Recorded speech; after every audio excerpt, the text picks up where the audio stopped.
My dear students and parents, நான் உங்கள் Satish Kannan, career consultant from IBIS Guidance. இந்த வீடியோவில் நம்ம questions and answers டிஸ்கஸ் பண்ண போகிறோம்.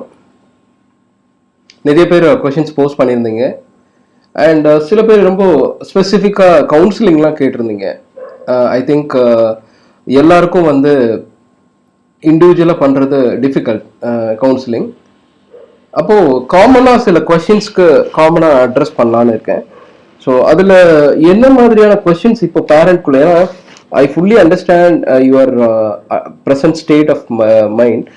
ஏன்னா நிறைய விஷயம் திருப்பி நானும் உங்களோட ஆன்சைட்டியை டெவலப் பண்ணதுக்கு விரும்பலை. சரி, என்ன மார்க் கிடைக்கும், இது சேஃபான மார்க்கா, கிடைக்குமா கிடைக்காதா, 11 காலேஜ் வருமா வராதா, இதனால இம்பேக்ட் இருக்குமா. ஸோ இது அகெயின் உங்களை இன்னும் ரொம்ப சிரமப்படுத்துகிற மாதிரி இருக்கும்.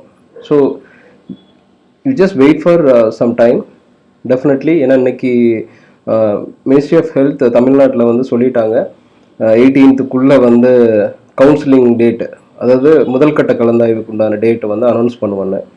ஸோ அந்த மாதிரி ஒரு விஷயம் வந்திருக்கு. பட் அதுக்கு முன்னாடி நிறைய விஷயங்கள் அவங்க பண்ணணும். ஏன்னா அதுக்கு முன்னாடி ஒரு நோட்டிஃபிகேஷன் கொடுக்கணும். அந்த நோட்டிஃபிகேஷனில் உங்களுக்கு எல்லாரும் எதிர்பார்க்குற ஒரு கேள்விக்கு விடை அந்த நோட்டிஃபிகேஷனே கிடைச்சிரும். என்ன கேள்விக்கு விடைனா 11 மெடிக்கல் காலேஜ் வருமா வராதா, இந்த கேள்வியெலாம் கேட்குறீங்க. அந்த நோட்டிஃபிகேஷன்லேயே சீட் மேட்ரிக்ஸ் கொடுப்பாங்க. அப்போ எந்தெந்த காலேஜஸ் எவ்வளோ சீட்ஸ் எல்லாமே அதில் சொல்லிடுவாங்க. ஸோ அதனால நீங்கள் ஐ திங்க் இன்னைக்கு லேட் நைட்லேயோ இல்லை நாளைக்கோ இல்லை நாளான்னைக்கோ கூட இது எல்லாமே வந்துடும். ஒன்ஸ் நோட்டிஃபிகேஷன் வந்ததுக்கப்புறம் அப்ளிகேஷன் ஃபில்அப், அது நீங்கள் ஆன்லைனில் அப்ளிகேஷன் ஃபில்அப் பண்ணுற மாதிரி தான் கொடுப்பாங்க ஆப்ஷனு. அப்போ ஆன்லைனில் அப்ளிகேஷன் கொடுத்து அதை ரிசீவ் பண்ணிவிட்டு ரேங்க் லிஸ்ட் ரெடி பண்ணி ரேங்க் லிஸ்ட் வந்ததுக்கப்புறம் கவுன்சிலிங் டேட்டு கொடுக்கணும். ஸோ இவ்வளோ ஒரு பெரிய ப்ராசஸ் இருக்குது இதுக்கு முன்னாடி. ஸோ அதனால் அது லெட் இட் கம், பார்க்கலாம். அதுக்கப்புறம் சில பேர் ஸ்பெசிஃபிக்காக கேட்டிருக்கீங்க, அதுக்கு நான் ஆன்சர் பண்ணுறேன். இந்த common question, first year repeat பண்ணுறாங்க. இந்த வருஷம் தான் சார் 2020 தான் நான் +2 கம்ப்ளீட் பண்ணியிருக்கேன். இந்த வருஷமே நான் நீட் எடுத்தேன். என்னோட மார்க் எக்ஸ்பெக்ட் பண்ணதோட கம்மியாயிடுச்சு. இதில் என்னென்னா நிறைய ஸ்டூடெண்ட்ஸ்க்கு கேள்வி, சார் நீங்கள் என்ன 500 மார்க்லாம் சாதாரணம்னு நினைக்கிறீங்களா, 400 மார்க்லாம் சாதாரணம்னு நினைக்கிறீங்களா, இதெல்லாம் பெர்ஃபார்மன்ஸே கிடையாதா? அப்படிலாம் யாருமே நினைக்கல. கண்டிப்பாக அதுவும் நல்ல பெர்ஃபார்மன்ஸ் தான். அந்த மார்க் எடுக்கிறதுக்கு நீங்கள் எவ்வளோ கஷ்டப்பட்டிருப்பீங்கன்றது தெரியுது. ஆனால் என்னன்னா அன்ஃபார்ச்சுனேட்டாக நம்ம அந்த மார்க்கை வச்சு சீட்டை எடுக்க முடியாமல் போகும்போது நம்மளுக்கு ஒரு ஏமாற்றம் இருக்க தான் செய்யுது. ஆனால் நம்ம அந்த ஏமாற்றத்தோடு இருக்கக்கூடாது, அது கோபத்தை அங்கே வெளிப்படுத்தக்கூடாது. அடுத்து என்ன பண்ணணும்னு யோசிக்கணும். வாட் டு டூ, நெக்ஸ்ட் என்ன பண்ணணும். அப்போ இங்கே நெக்ஸ்ட் திருப்பி ரிப்பீட் பண்ணணுமா இல்லை வேண்டாமா, இதில் ரொம்ப முக்கியமான விஷயம். பொதுவாக ஒரு மாணவர் ஒரு கெரியரை சூஸ் பண்ணுறதுக்கு முன்னாடி என்னென்ன காரணங்களுக்காகலாம் ஒரு துறையை தேர்ந்தெடுப்பாங்க, படிப்பை, கல்வியை, ஐஐடி, என்ஐடி, இந்த மாதிரி சிஏ, நிறைய துறைகள் இருக்கு. அண்ட் கேட்ரிங்காக இருக்கட்டும், நீங்கள் மேனேஜ்மெண்ட் ஸ்டடீஸாக இருக்கட்டும், ஹியூமனிட்டிஸாக இருக்கட்டும், ஃபோட்டோகிராஃபியாக இருக்கட்டும். ஸோ இந்த மாதிரி நிறைய எந்த துறையை சூஸ் பண்ணாலும் அதில் ஒரு காரணத்தோடு தான் சூஸ் பண்ணியிருப்பாங்க. ஒன்று அவங்களோட பர்சனாலிட்டி, ஒன்று இன்னொன்று அதில் இருக்கிற ஸ்கோப்பை, இதெல்லாம் வச்சு கண்டிப்பாக எல்லா கேரியருக்குமே ஸ்கோப்புன்றது இருக்கு. அப்போ இந்த எம்பிபிஎஸ்ஸை என்ன மாதிரி ஒரு இதுக்கு நீங்கள் சூஸ் பண்ணுறீங்கன்றது ரொம்ப முக்கியம். அப்போ இங்கே பார்த்தீங்கன்னா யார் ரிப்பீட் செகண்ட் டைம், தேர்ட் டைம்லாம் போய் ரிப்பீட் பண்ணுற அளவுக்கு இருக்கிற காரணம் என்னன்னா, என் வாழ்க்கையில் எம்பிபிஎஸ் ஆகவே ஆகணும் சார். ஏன்னா அதுக்கு காரணம் ஃபர்ஸ்ட் த சோசியல் ரெஸ்பெக்ட். அந்த ஒரு ப்ரொஃபஷனல் கோர்ஸ்க்கு இருக்குன்னா சோசியல் ரெஸ்பெக்ட். இன்னொன்று என் ஃபேமிலியில் டாக்டர்ஸ், பேரண்ட்ஸு, திருப்பி நான் அதை I have to take care, அது ஒன்று. இன்னொன்று எங்களோட ஜென்ரேஷனில் ஒருத்தர் கூட டாக்டர் இல்லை, அட்லீஸ்ட் நான் டாக்டராக வரணும், அது ஒரு பெருமை. இன்னொன்று சொசைட்டிக்கு சர்வீஸ் கொடுக்கணும், இந்த மாதிரி. ஸோ இப்படி இன்னொரு இதுலலாம் சில பேர் நான் அதிகமாக ஏர்ன் பண்ணணும். ஸோ அதிகமாக ஏர்ன் பண்ணுறதுக்கு எம்பிபிஎஸ் தான் படிக்கணும்னு கிடையாது. There are other courses. You can do biotechnology, bioinformatics, biomedical engineering, industrial biotechnology. There are a lot of courses have introduced. அதெல்லாம் நீங்கள் படிச்சுட்டு கூட நீங்கள் போகலாம். பட் இதுதான் அப்போ நீங்கள் எவ்வளோ ஃபோக்கஸ்டாக அந்த கெரியரை எடுக்க போகிறீங்கன்றது ரொம்ப முக்கியம். ஸோ அப்படி பார்க்கும்போது இன்னைக்கு பார்த்தீங்கன்னா உங்களுக்கு எம்பிபிஎஸ் தான் அப்படின்னு நினைச்சிட்டிங்கன்னா you can go for repeat. அதில் எந்த டவுட்டுமே கிடையாது. ஏன்னா சில பேருக்கு செல்ஃப் ஃபினான்ஸ் தான் கிடைக்குது, ஃபர்ஸ்ட் அட்டம் தான், நான் வந்து ஒரு வருஷம் வெயிட் பண்ணா என்ன சார் போகலாம், கண்டிப்பாக அடுத்த வருஷம் வரும்போது நம்மளுக்கு சீட்ஸும் நிறைய வரதுக்கு வாய்ப்பு இருக்கு. ஸோ அப்படி பார்க்கும்போது நம்ம வந்து போனோம்னா ஈஸியாக எடுக்க முடியுன்ற ஒரு இது நம்பிக்கையோட போகலாம். இந்த செகண்ட் டைம் ரிப்பீட் பண்ணலாமா அப்படின்னு கேட்குறாங்க. செகண்ட் டைமுக்கும் அதே தான். நீங்கள் எவ்வளோ அளவுக்கு ஃபோக்கஸ்டாக இருக்கீங்க, எனக்கு மருத்துவ கல்வி மட்டும்தான் ஒரே எய்ம், எனக்கு வேற எதுவுமே கிடையாது அப்படின்னு நினைக்கிறவங்க செகண்ட் டைம் போகலாம், தேர்ட் டைம் கூட போறாங்க. ஏன்னா லேட்டரா போய் ரிக்ரெட் பண்ணக்கூடாதுன்றதுனால. இப்போ இதுல இருக்கிற அட்வான்டேஜஸ் இதெல்லாம் நீங்க பர்சனலா ஒரு பேப்பர் எடுத்து எழுதிக்கணும். செகண்ட் டைம் நான் ரிப்பீட் பண்றதுனால என்னென்னலாம் இருக்கும், என்னென்னலாம் மிஸ் பண்ணுவோன்றதை நம்ம எழுதிக்கலாம். ஸோ லேட்டரில் அந்த ஒரு வருஷம் 2 வருஷம்ன்றது ஒன்றும் பிரச்சனை இல்லை. பட் நீங்கள் அதோட அட்வான்டேஜஸ் டிஸ்அட்வான்டேஜஸை நீங்கள் லிஸ்ட் அவுட் பண்ணீங்கனாலே உங்களுக்கு ஒரு புரிதல் வரும். அடுத்து வந்து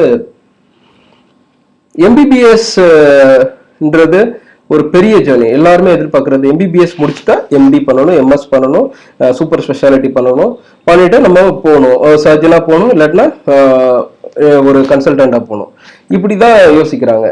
ஆனால் அதை தாண்டி வேற ஆப்ஷன் இருக்கான்னா இருக்கு. There are lot of options. MBBS படிச்சுட்டு நீங்கள் சிவில் சர்வீஸ் எக்ஸாம்ஸ் எழுதலாம். சிவில் சர்வீஸ் எக்ஸாம் எழுதுனீங்கன்னா நீங்கள் வந்து கவர்மெண்ட் போஸ்டிங்கில் நிறைய போகிறதுக்கு உண்டான வாய்ப்புகள் இருக்கும். எம்பிபிஎஸ் முடிச்சுட்டு நீங்கள் ஹெல்த் செக்ரட்டரி, இப்போ நாங்கள் தமிழ்நாட்டில் இருக்க health secretary, ministry of human welfare, central government அதில் இருக்க ஹெல்த் செக்ரட்டரி, இந்த மாதிரி நிறைய இதுலையும் நீங்கள் போகலாம், ஐஏஎஸ்ஸாகவும் போகலாம். ஸோ இதெல்லாம் ஆப்ஷன்ஸ் இருக்குது. அடுத்து வந்து எம்பிபிஎஸ் முடிச்சுட்டு எம்பிஏ படிக்கலாம். ஐஐஎம்ல போயிட்டு இந்தியன் இன்ஸ்டிடியூட் ஆஃப் மேனேஜ்மெண்ட்ல எம்பிஏ படிச்சுட்டு பெரிய பெரிய ஹாஸ்பிட்டல்ஸை நிர்வாகம் பண்ணக்கூடிய திறமைக்கு நீங்கள் போகலாம். டாப் லெவல் மேனேஜ்மெண்ட்டுக்கு இன்னைக்கு நெட்வொர்க் ஹாஸ்பிட்டல்ஸ் நிறைய இருக்குது. இப்போ அப்போலோ குரூப்பு, மியாட்டு, குளோபலு, ஃபோர்டிஸு, இந்த மாதிரி செயின் ஆஃப் ஹாஸ்பிட்டல்ஸ், இன்னைக்கு நிறைய அமெரிக்கன் ஹாஸ்பிட்டல்ஸ் நிறைய இதெல்லாம் இருக்குது. அங்கெல்லாம் போய் ஒர்க் பண்ணக்கூடிய வாய்ப்பு இருக்குது. எம்பிபிஎஸ் முடிச்சுட்டு நீங்கள் லீகல் ஸ்டடீஸ் கூட படிக்கலாம். இன்னைக்கு பெரிய பெரிய ஹெல்த் இன்சூரன்ஸ் கம்பெனிஸ்லாம் பார்க்குறீங்க. ஹெல்த் இன்சூரன்ஸ் கம்பெனிஸ்லாம் நிறைய இருக்காங்க. எம்பிபிஎஸ் ரிலேட்டடான டெக்னிக்கலாக சில நிறைய கேசஸை ஹேண்டில் பண்ணலாம். நான் சொல்கிறது I am talking about the national law schools, அந்த மாதிரி இதில் கூட போய் படிக்கலாம். அடுத்து இதெல்லாம் பண்ணுறாங்க. எம்பிபிஎஸ் முடிச்சுட்டு எம்எம்எஸ்டின்னு ஒரு கோர்ஸ் இருக்குது, master of medical science and technology. இன்னைக்கு மெடிக்கல் சயின்ஸில் அவ்வளோ விஷயம். இன்னைக்கு ஒரு போன் வந்து ப்ரோக் ஆயிடுச்சுன்னா நீங்கள் என்ன பண்ணுறாங்க, புரோக்கன் போனுக்கு வந்து ரீப்ளேஸ் ஏதாவது ஒரு மெட்டீரியல் கொடுக்குறாங்க. அந்த மெட்டீரியல்லாம் யார் கண்டுபிடிக்கிறா? ஸோ அதில் மெடிக்கல் சயின்ஸ் அண்ட் டெக்னாலஜி. அப்போ அதுக்கு வந்து பார்த்தீங்கன்னா ஐஐடி கரக்பூரில் எம்பிபிஎஸ் படித்தவங்களுக்காக எம்எம்எஸ்டின்னு ஒரு கோர்ஸ் கொடுக்குறாங்க. அப்புறம் ஸ்டான்ஃபோர்ட் யூனிவர்சிட்டி, இங்கெல்லாம் போய் கூட நீங்கள் படிக்கலாம். ஸோ இவ்வளோ வாய்ப்புகள் இருக்குது. ஆனால் அதில் என்னென்னா எம்எம்எஸ்டி படிக்கிறதுக்கு வந்து 12th லெவலில் மேக்ஸோட நீங்கள் படிச்சிருந்தா தான் எலிஜிபிலிட்டி இருக்கும். ஸோ இந்த மாதிரி ஆப்ஷன்ஸும் இருக்குது. நீங்கள் இதையும் கூட யோசிக்கலாம். நிறைய பேருக்கு இந்த வருஷம் சீட் கிடைக்கும்னு நினைக்கிறவங்க you just look at the other side. இந்த மாதிரி ஏன்னா இன்னைக்கு இருக்கிற இப்போ ஒரு ஹார்ட் பேஷண்ட்டுக்கு ஸ்டண்ட்லாம் வைக்கிறாங்கல்ல, இதெல்லாம் யார் ரெடி பண்ணுறா? மெடிக்கல் சயின்ஸ் அண்ட் டெக்னாலஜி தான். இன்னைக்கு நிறைய ஆர்டிஃபிஷியல் ஆர்கன்ஸ்லாம் நிறைய வந்துருச்சு. இப்போ இதெல்லாம் வந்து மெடிக்கலில் வந்து இன்னைக்கு டெக்னாலஜி அவ்வளோ விஷயம் வந்துருச்சு. முன்னாடி மாதிரிலாம் டயக்னோஸ் பண்ணுறதுல இன்னைக்கு மேத்தமெட்டிக்ஸ் அந்த அளவுக்கு இருந்தாங்கன்னா டயக்னோஸ் எல்லாத்துக்குமே இன்னைக்கு அவ்வளோ மிஷின்ஸ் வந்துருச்சு. இன்னைக்கு வேர்ல்டுலேயே பார்த்தீங்கன்னா ஜெனரல் எலக்ட்ரிக், பிலிப்ஸ், இவங்களாம் பெரிய மேனுஃபேக்சரர்ஸ், பெரிய மெடிக்கல் எக்யூப்மெண்ட்ஸ்க்கு அவ்வளோ மெடிக்கல் எக்யூப்மெண்ட்ஸ். அந்த மாதிரி இதுலேயும் நீங்கள் வேலைக்கு போகிறதுக்குள்ளான வாய்ப்புகள் இருக்கும். அண்ட் அடுத்து வந்து ரொம்ப முக்கியமான ஒரு கொஷின், அந்த வெளிநாட்டில் போய் எம்பிபிஎஸ் படிக்கலாம்னு ஒரு சில பேர் கேட்குறாங்க. I am not against MBBS foreign. அது ஆனால் பட் அதில் இருக்கிற மெரிட்ஸ் அண்ட் டிமெரிட்ஸை நீங்கள் ஒரு தடவை கிளியராக பார்த்துட்டு தான் போகணும். ஏன்னா அது எல்லாருமே சொல்கிற ஒரு விஷயம், அந்த எக்ஸாமினேஷன் இந்தியாவுக்கு வந்து எக்ஸாம். ஏன் சார் அந்த எக்ஸாம் வைக்கிறாங்க? அங்கேயும் இது தானே அப்படின்னா இன்னைக்கு அதுக்கு மட்டும் எக்ஸாம் வைக்கல. இப்போ உதாரணத்துக்கு if you want to become a pilot, நீங்கள் என்ன பண்ணணும்னா +2 முடிச்சிருந்தாலே போதும், பைலட் ஆகிடலாம். பைலட்டுக்கு ஏரோநாட்டிக்கல் இன்ஜினியரிங் படிக்கணும்னு அவசியம் கிடையாது. இங்கே மெட்ராஸ் ஃப்ளையிங் கிளப் இருக்குது, குஜராத் ஃப்ளையிங் கிளப் இருக்குது, இதெல்லாம் லீடிங் இந்தியாவில். இங்கே போயிட்டு நீங்கள் என்ரோல் பண்ணிவிட்டு அங்கே நீங்கள் ட்ரைனிங் எடுத்துட்டிங்கன்னா உங்களுக்கு வந்து almost it comes around 30-35 lakhs, 30 lakhs கிட்ட வரும் மொத்தமாக. ஆனால் நிறைய பேர் ஆஸ்திரேலியா போவாங்க. காரணம் என்னென்னா அங்கே நிறைய ஃப்ளையிங் ஹவர்ஸ் கிடைக்கும்னு. அப்போ ஆஸ்திரேலியா போயிட்டு திருப்பி இந்தியாவுக்கு வந்து நம்ம கமர்ஷியல் பைலட்டை அங்கே ரிஜிஸ்டர் பண்ணும்போது திருப்பி ஒரு எக்ஸாமினேஷன் அவங்க கண்டக்ட் பண்ணுவாங்க. டிஜிசிஏன்னு சொல்லுவாங்க, director general of civil aviation. இது அந்த ஒரு விஷயத்தில் இருக்குது. அதே மாதிரி தான் மெடிக்கலும். நீங்கள் நேஷனல் மெடிக்கல் கமிஷனில் திருப்பி வந்து அவங்க எஃப்எம்ஜின்னு சொல்லுவாங்க, ஃபாரின் மெடிக்கல் கிராஜுவேட் எக்ஸாம், அதை கிளியர் பண்ணிவிட்டு அதுக்கப்புறம் தான் நீங்கள் மெடிக்கலாக ப்ராக்டிஷனராக இங்கே வர முடியும். அதனால் வெளிநாட்டுக்கு போகிறீங்கன்னா கிளியராக தகவல்களை தெரிஞ்சுக்குங்க. அங்கே படிக்கிறவங்கள்ட்ட ஏற்கனவே ஃபீட்பேக்லாம் கேளுங்க, கேட்டுட்டு என்ன யூனிவர்சிட்டி என்னன்றதை பாருங்கள். But I advise you to do MBBS in India. This is very much important. ஏன்னா நீங்கள் இந்தியாவில் படிச்சிங்கன்னா நிறைய, ஏன்னா பிகாஸ் இந்தியாவில் அவ்வளோ எக்ஸ்போஷர் வந்து கிடைக்குது உங்களுக்கு. Because we are the second largest population in the world. You name a disease, it is there. நம்மளுக்கு அவ்வளோ பெரிய செட்டப் இருக்குது. இன்றைக்கி ஒரு ஹியூமன் அனாட்டமி டீச் பண்ணுறதுக்கு அவ்வளோ இன்றைக்கி பார்த்தீங்கன்னா நிறைய பாடிஸ் டொனேட் பண்ணுறாங்க. இன்றைக்கி அவ்வளோ உடல் தானம்லாம் நடக்குது. நிறைய விஷயங்கள் நம்மளுக்கு அந்த நிறைய ஃபாரின் கண்ட்ரீஸில் அதுவே ரொம்ப டிஃபிகல்ட்டாக இருக்குன்னுலாம் சொல்கிறாங்க. ஸோ இதெல்லாம் நீங்கள் கன்சிடர் பண்ணிவிட்டு நீங்கள் பார்க்கலாம்.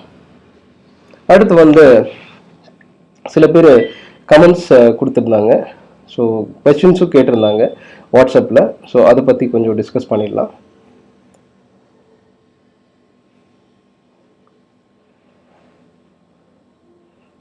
Sir, my score is 412. What is the chances in management quota for self-financing college?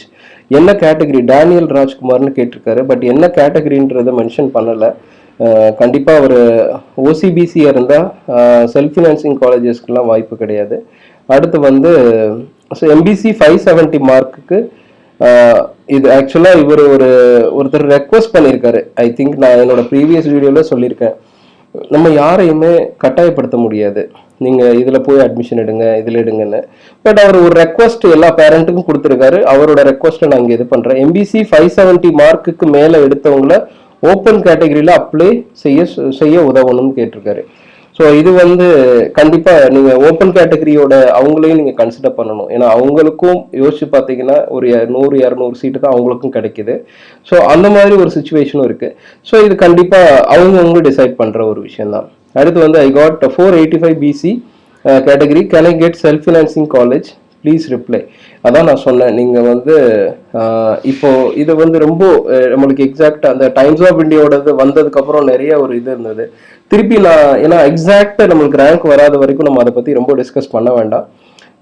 இது ஃபர்ஸ்ட் அட்டம்ப்டான்னு நீங்கள் பாருங்கள். இல்லை ரிப்பீட் பண்ணுறதா இருந்தால் ரிப்பீட் ட்ரை பண்ணலாம். பட் செல்ஃப் ஃபினான்ஸுக்கு நீங்கள் வெயிட் பண்ணுங்கள். ஆனால் அதுக்கு மேலேயே நிறைய மார்க்ஸில் ஸ்டூடெண்ட்ஸ் இருக்காங்க. அண்ட் இங்கே ஒருத்தர் என்ன சொல்லியிருக்காருன்னா, sir I respect your work up to part 16 but I need you focus factors ஏதோ சொல்லியிருக்காரு. என்ன ஃபேக்டர்ஸ்னா செல்ஃப் ஃபினான்சிங் இந்த வருஷம் வந்து இன்னும் கட் ஆஃப் குறையும் அப்படின்னு சொல்லியிருக்காரு. ஸோ அதை தான் சொல்கிறாங்க, எல்லாருமே சொல்லலாம். கோவிட் டைமாக இருக்குது, நிறைய பேர் எக்கனாமிக் கண்டிஷனில் வந்து ரொம்ப இதாக இருக்காங்க. ஒரு ப்ராப்பர்ட்டியை சேல் பண்ணணும்னாலும் இம்மிடியேட்டாக நடக்காது அப்படின்னு சொல்லியிருக்காரு. ஒரு 25 லட்ச ரூபாய்க்கு வந்து ப்ராப்பர்ட்டி. இதில் ஒரு விஷயம் sir, I just want to correct it. MBBS தான் சின்ன வயசுலேருந்து முடிவு பண்ணி செல்ஃப் ஃபினான்சிங் போகிறவங்களும் இருப்பாங்க, அஃபோர்ட் பண்ணக்கூடியவங்களும் இருப்பாங்க. அது இல்லாமல் 5.5 வருஷத்துக்கு மொத்த ஃபீஸையும் ஃபஸ்ட்டே கட்டணும்னு அவசியம் இல்லை. ஃபஸ்ட்டு அவங்க ஒரு வருஷத்துக்கு உண்டான ஃபீஸை கட்டிட்டாங்கன்னா அடுத்து ஒரு வருஷம் டைம் இருக்கும்போது அதை ரெடி பண்ணுவாங்க. ஸோ இந்த ஃபேக்டர் சைட்லையும் நீங்கள் யோசிக்கணும். And sir BC 500 will I get private college government quota seat? You just let us hope and you can wait. Sir, my son scored 602, chances to Annamalai University. 602 I think open கேட்டகரியாக தான் இருக்கும்னு நினைக்கிறேன். தமிழ்நாடு டொமிசைலா இன்னொன்று தெரியல. Chances are there. Sir my daughter score is, government காலேஜஸ்க்கு chances இருக்குது. நீங்கள் எந்த காலேஜ், அண்ணாமலை யூனிவர்சிட்டினா அது கவர்மெண்ட்லேயே வந்தாலும் உங்களுக்கு ஃபீஸ் அதிகமாக இருக்குல்ல.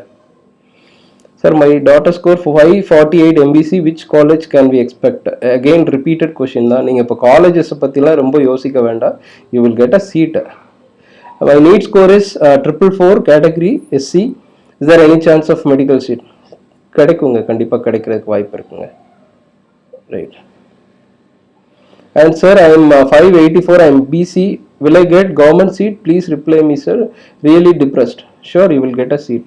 ரொம்ப டிப்ரெஸ்ஸாக இருக்க வேண்டாம், உங்களுக்கு கவர்மெண்ட் சீட் கிடைக்கும். அடுத்து வந்து ஜெயஸ்ரீன்னு ஒருத்தவங்க ஒரு கொஷின் கேட்டிருக்காங்க. என்னன்னா, சார் 15% ஆல் இண்டியா கோட்டால வெட்னரி காலேஜ் பற்றி சொல்லுங்க. அதான் 15% இதுக்கு முன்னாடி எப்படின்னா, நீட்டுக்கு முன்னாடி AIPVTன்னு ஒன்று இருந்தது, ஆல் இண்டியா ப்ரீ வெட்னரி டெஸ்ட்னு. இப்போ வந்து தமிழ்நாடை பொறுத்த வரைக்கும் நீங்க தமிழ்நாடு வெட்டனரி யூனிவர்சிட்டி பார்த்தீங்கன்னா அவங்க வந்து மார்க்கை கட் ஆஃப் பேஸ் பண்ணி தான் வந்து அட்மிஷன் எடுக்கிறாங்க. அப்போ கட் ஆஃப் பேஸ் பண்ணி அட்மிஷன் எடுக்கிறாங்கன்னா ஒவ்வொரு மெடிக்கல் காலேஜும் இப்போ தமிழ்நாடு பொறுத்த வரைக்கும் நம்மளுக்கு காலேஜஸ்ன்னு பார்த்தீங்கன்னா we have Madras veterinary college 120 seats இருக்கு. Veterinary college research institute Namakkal, veterinary college research institute Tirunelveli, veterinary college research institute Varathanadu Thanjavur, veterinary college research institute வந்து தலைவாசல் கூட்ரோட் சேலம், அடுத்து veterinary college research institute Veerapandi Theni, veterinary college and research institute இது பண்ணைக்கிணறு உடுமல்பேட். இதெல்லாம் அங்கேயும் வந்து BTech food technology 4 years course இருக்கு. But veterinary பொறுத்த வரைக்கும் 5.5 years 4.5 years வந்து கோர்ஸ், 1 இயர் அந்த இன்டர்ன்ஷிப். ஸோ இங்க வந்து 15% சீட்ஸ் வந்து அவங்களுக்கு ரிசர்வ். இப்போ லாஸ்ட் இயர் இங்க தமிழ்நாட்டில் நீங்க வெட்டனரியோட கட் ஆஃப்னு பார்த்தீங்கன்னா ஓசிக்கு வந்து அகடமிக் இதுக்கு வந்து 192.75க்கு முடிஞ்சிருக்கு, பிசிக்கு 189.5, பிசிஎம்க்கு 186, எம்பிசிக்கு 190, எஸ்சிக்கு 186, எஸ்சிஏக்கு வந்து 181.5, எஸ்டிக்கு வந்து 176. அதே இது animal husbandry BPSC and animal husbandry vocational பார்த்தீங்கன்னா ஓசிக்கு வந்து 191.67, 185.3, 164 பிசிஎம்க்கு, எம்பிசிக்கு வந்து 185.67, எஸ்சிக்கு வந்து 189, எஸ்சிஏக்கு 184. ஃபுட் டெக்னாலஜிலாம் பார்த்தீங்கன்னா உங்களுக்கு ஓசிக்கே வந்து 166, 177க்குலாம் கிடைக்குது ஃபுட் டெக்னாலஜி. அதெல்லாம் நல்ல கோர்ஸ் தான், நீங்கள் படிக்கலாம். ஃபுட் டெக்னாலஜி படிச்சுட்டு இன்னைக்கு நிறைய ஆப்பர்ச்சுனிட்டிஸ் இருக்குது. எஃப்எம்ஜிஜிக்குள்ளேயே நீங்கள் போகிறதுக்குண்டான வாய்ப்புகள் இருக்குது. அடுத்து வந்து நீங்கள் அப்போ இந்த 15% ஆல் இண்டியா கோட்டாக்கு பார்த்தீங்கன்னா நீட்டை பேஸ் பண்ணி தான் எடுப்பாங்க, நீட் ஸ்கோரை பேஸ் பண்ணி தான் எடுப்பாங்க. And here I just want to tell you, NEET வந்து எம்பிபிஎஸ் பிடிஎஸ்க்கு மட்டும் கிடையாது, ஆயுஷ்க்கும் இருக்கு. இது இல்லாமல் வேற எதுக்காவது இருக்கான்னு கேட்டால் கண்டிப்பாக இருக்கு. IISc Bangalore, Indian institute of science Bangalore, அதுக்கு நீங்கள் முன்னாடி அப்ளை பண்ணியிருக்கணும். சயின்ஸ் பெங்களூர்ல 4 years bachelor of science BS படிக்கிறதுக்கு உண்டான வாய்ப்பு இருக்கு. நிறைய பேர் போறதே கிடையாது, மார்க் கம்மியா இருக்கவங்களாம் போகலாம். Indian institute of science Bangalore அவ்வளோ பெரிய ரிசர்ச் இன்ஸ்டியூட், டாட்டாவோட institute funded by Tata. So அதெல்லாம் நீங்கள் ட்ரை பண்ணலாம். அதுக்கு நீட் மார்க் மட்டும்தான், 4 years bachelor of science in biology. அடுத்து Sir, government can change the semi-government institution like IRT Perundurai and ESIC Chennai to government college instead of construction and establishing a new institution. They have taken and given the seats of merit students who have secured high marks to government students. If they take, they have to compensate the loss of meritorious students. Right, அப்படின்னு கேட்டிருக்காரு. I think இப்போ இதில் என்னன்னா அந்த IRD வந்து ஃபுல்லாக கவர்மெண்ட்டாக மாறுது. ஏன்னா முன்னாடி வந்து அது வந்து ஃபுல்லா இல்லை ஆக்சுவலா, இப்போ ஃபுல்லா மாறுது. அது மாதிரி இஎஸ்ஐசி சென்னை வந்து அந்த மாதிரி எதுவும் சொல்லலையே. இஎஸ்ஐசி சிங்கானல்லூர் மட்டும்தான் உங்களுக்கு, கோயம்புத்தூர் தான் ஃபுல்லா கவர்மெண்ட்டுக்கு இருக்கு. 65% ஸ்டேட் கோட்டா, 20% அந்த இன்சூர்ட் பர்சனுக்கு, அப்புறம் 15 வந்து ஆல் இண்டியாவுக்கு. ஸோ அப்படி இருக்கும்போது உங்களுக்கு வந்து நீங்க என்ன கேட்குறீங்கன்னா, they have to compensate the loss for meritorious students. என்ன காம்பன்சேட் பண்ணணும்? ஏன்னா ஏற்கனவே அதுல இருந்து கவர்மெண்ட்டுக்கு வரும்போது கண்டிப்பா ஸ்டேட் கவர்மெண்ட்டுக்கு தானே சீட்ஸ் இருக்கு, வேற எங்கேயுமே போலையே வெளியில. அடுத்து வந்து ரொம்ப முக்கியமான ஒரு விஷயம், ஐ காட் ஒருத்தர் இங்க கேட்டிருக்காங்க, Ashwanth, I got 590 BC, will I get government college? Sure, உங்களுக்கு கிடைக்கும், அதுல நீங்க டவுட்டே வேண்டாம். ஸோ நீங்கள் காமன் குவரிஸ் ரிகார்டிங் கவுன்சிலிங் இந்த மாதிரி விஷயங்கள்லாம் கேளுங்க. மார்க்ஸ் பற்றி திருப்பி நம்ம ரொம்ப வரியாக இருக்க வேண்டாம். லெட் ரேங்க் கம்ஸ், ரேங்க் வரட்டும். சில பேருக்கு உங்களுக்கே தெரிஞ்சிருக்கும், நான் இதை திருப்பி திருப்பி ரிப்பீட்டடாக உங்களுக்கு சொல்லணுன்றது கிடையாது. சில பேருக்கு தெரியும் அப்படின்னு நினச்சிங்கன்னா, நீங்கள் ரிப்பீட் பண்ணணும் அப்படின்னு முடிவு பண்ணுறீங்கன்னா, you can start your preparation. But அடுத்த வருஷம் நீட் எக்ஸாம் ஆன் டைம்ல தான் நடக்கும். நீங்க ரொம்ப நீங்களாம் இமேஜின் பண்ணிக்க வேண்டாம் லேட் ஆகும்னு சொல்லிட்டு. ஸோ அதுக்கு உண்டான possibilities are very less. Right.